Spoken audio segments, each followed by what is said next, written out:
Good morning mga kaibon. Manguha tayo ng itlog.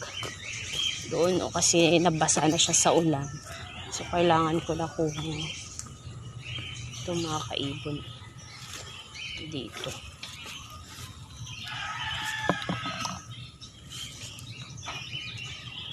Nabasa na kasi siya sa ulan. Itlog ng manok to mga kaibon. Ayan.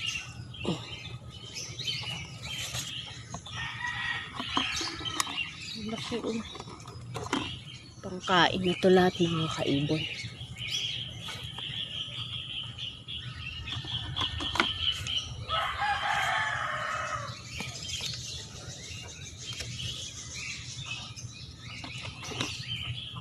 Nagtira lang tayo ng isa para may babalikan siya, mga itlog pa siya dyan ulit. Ayan siya.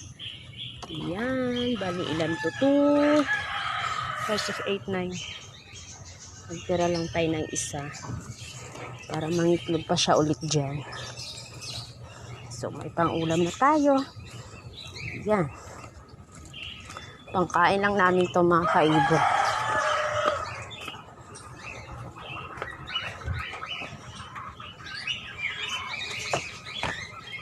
Ayan, hugasan ko lang to. Ang dumi oh. Pakapakan nito.